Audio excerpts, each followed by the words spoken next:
You're standing in line at the museum. You've been waiting for 20 minutes. And suddenly, a group of 40 people in matching hats walks straight past you to the front. Nobody stops them. The security guard looks exhausted. You hear someone hawk and spit on the marble floor. Bitch! A kid is peeing in the corner while his mom holds him. Someone's eating instant noodles next to a no food sign in 4 languages. And the rest are taking pictures with their iPads. You already know they're Chinese tourists before you see the flag. This isn't some racist fever dream.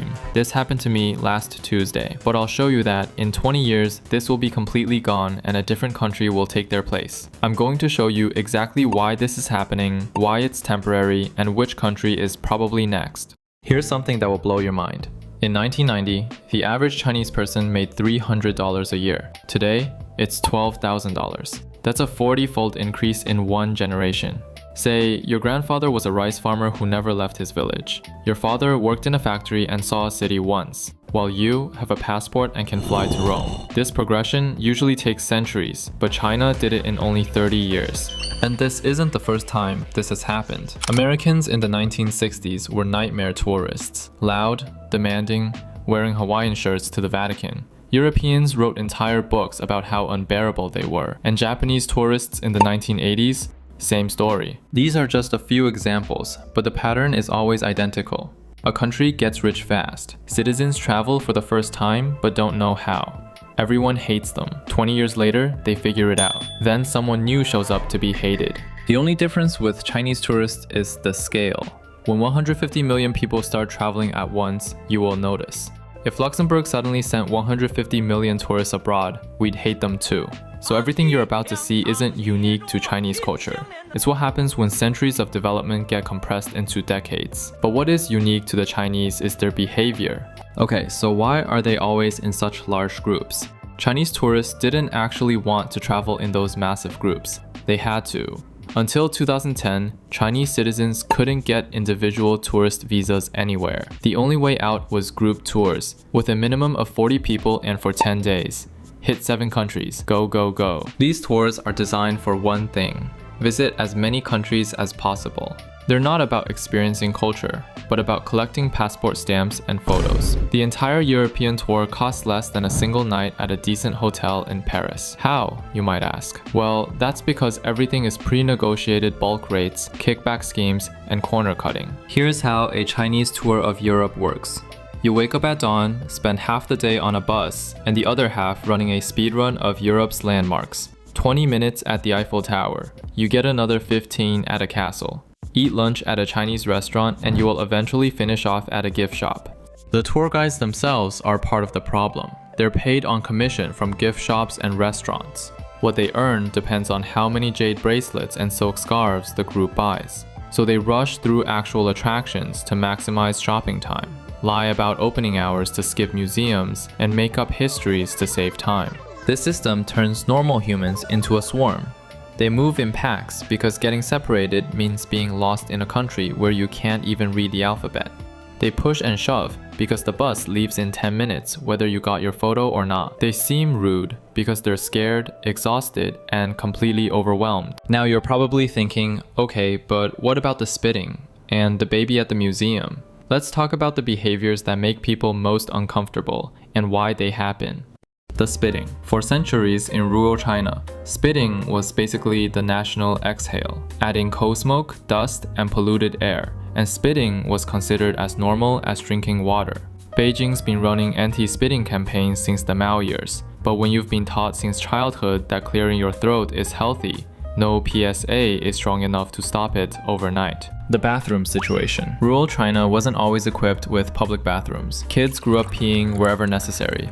Behind trees, down alleys, against walls. Even in Chinese cities today, public bathrooms are often disasters. Toilet paper and soap are luxuries. The toilet itself is often just a hole in the ground. Now these same people are in New York, where bathrooms are cleaner than their kitchens back home. But they can't read the signs. They don't know where bathrooms are, so they do what they've always done. In China, toddlers wear split pants instead of diapers. When the kid needs to go, you hold them over whatever's convenient. This is how billions of Chinese were potty trained. It's so ingrained that parents do it without thinking, even in the middle of the museum. Hotels report finding feces in showers and sinks. Not because Chinese tourists are animals, but because many rural Chinese have never used a Western toilet. They don't know how. Here's something crucial to understand. Chinese society works on relationships, not regulations. Laws are suggestions. Signs are decorations. What matters is who you know and whether someone's watching. So when Chinese tourists see "no food" in English at Yellowstone, it doesn't compute. First, they can't read it. Second, even if translated, it's just a suggestion. Third, nobody's physically stopping them. Fourth, they're hungry. In their mental framework, that means it's allowed. One of the most notable patterns in tourism is based on proof. Because for Chinese tourists, photos aren't memories, but existential evidence to show that you went to Paris or nobody will believe you. The photo is more important than the experience itself. This sounds shallow until you understand Chinese social dynamics. Your vacation photos determine your social standing. They affect your marriage prospects, your business relationships, your children's school applications. Hence, a photo at the Eiffel Tower is literally an investment in your family's future. That's why they'll spend 30 minutes getting the perfect shot while blocking everyone else.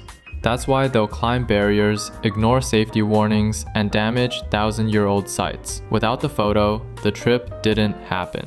Tour guides know this. They're measured by one metric. Did everyone get their photos? Not, did they learn about Roman history, or did they enjoy the food? Did they get the photos? And the matching outfits? They're about the photos looking coordinated. While the poses seem ridiculous because they're based on Chinese social media trends you've never seen. More about that in my other video. China's government isn't oblivious. They know this is embarrassing. So they published actual guides with rules like, don't carve your name on foreign objects. Don't pick your nose in public. Please don't defecate in hotel pools. They also created a tourist blacklist. Act badly abroad and you'll lose your passport. They send text messages to Chinese phones when they land. Please represent China well. They made a propaganda film about tourist etiquette, and the teenager who vandalized an Egyptian temple became a national pariah. But it's not working fast enough. The volume is too high, the habits are too ingrained, and the tour system is too profitable. Every solution takes years, while millions of new tourists get passports every month. However, before I get a lot of hate in the comments, I need to mention that not all Chinese tourists are like this. The young ones who grew up online behave well.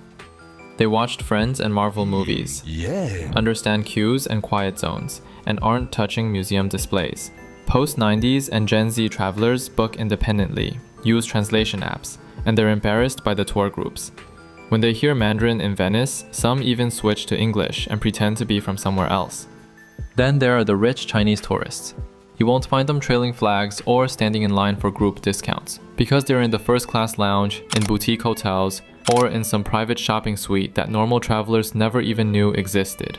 They're not loud, but their money is keeping entire industries alive while staying completely invisible to everyone else. The problem isn't Chinese culture. It's mass tourism of first-generation travelers who got rich faster than they got educated about the world. And that's a temporary phase. The ones making headlines are a specific demographic going through a specific moment in history. Next time you see that tour bus pull up and feel your day about to be ruined, remember, you're not watching the decline of civilization. You're watching a country speedrun 200 years of development in real time. In 20 years, this will be over. The tours will be smaller. The travelers will be educated.